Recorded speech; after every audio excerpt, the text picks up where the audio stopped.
BLDC ഫാനുകൾക്ക് സാധാരണയായി വരുന്ന ഒരു പ്രശ്നമാണ് ഫാൻ മെല്ലെ തിരിയുകയോ ബീപ് ശബ്ദത്തോടെ കറങ്ങാതെ ഇരിക്കുകയോ ചെയ്യുന്നത്.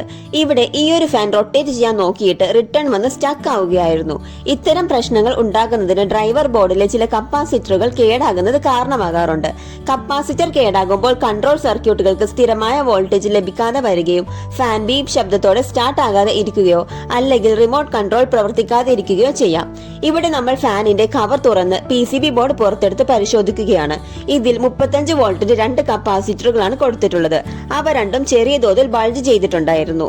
അതുകൊണ്ട് തന്നെ കപ്പാസിറ്റർ ഇഷ്യൂ ആകാൻ കാരണമെന്ന് ഏകദേശം ഉറപ്പായിരുന്നു.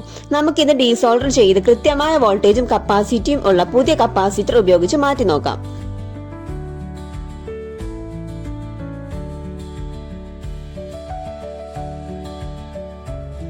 ഇവിടെ ഇപ്പോൾ നമ്മൾ പുതിയ 2 കപ്പാസിറ്ററുകൾ അതിന്റെ പൊളാരിറ്റി മാറിപ്പോകാതെ തന്നെ സോൾഡർ ചെയ്തെടുത്തിട്ടുണ്ട്.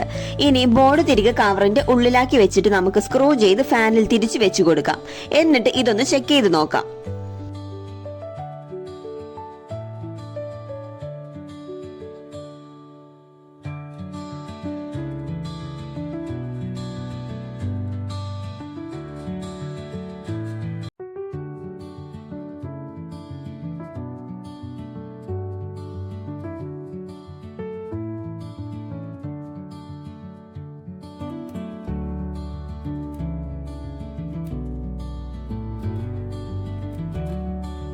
BLDC ഫാനിന്റെ ഈ ഒരു പ്രശ്നം പുതിയ PCB വാങ്ങാതെ തന്നെ വെറും 2 കപ്പാസിറ്ററുകൾ മാറി നമുക്ക് എളുപ്പത്തിൽ പരിഹരിക്കാൻ സാധിച്ചു. ഇലക്ട്രീഷ്യന്മാർ BLDC ഫാനൊക്കെ റിപ്പയർ ചെയ്യാൻ പോകുമ്പോൾ ഒരു സോൾഡറിംഗ് അയൺ കൂടി കയ്യിൽ കരുതുക. ഈ വീഡിയോ നിങ്ങൾക്ക് ഉപകാരപ്രദമാണെന്ന് കരുതുന്നു. ഇഷ്ടമായെങ്കിൽ ലൈക്ക് ചെയ്യുക, നിങ്ങളുടെ സംശയങ്ങൾ കമന്റ് ചെയ്യുക. കൂടുതൽ വീഡിയോസ് ലഭിക്കുന്നതിനായി ഞങ്ങളുടെ ചാനൽ കൂടി സബ്സ്ക്രൈബ് ചെയ്ത് അടുത്തുള്ള ബെൽ ബട്ടൺ കൂടി എനേബിൾ ചെയ്യുക. താങ്ക്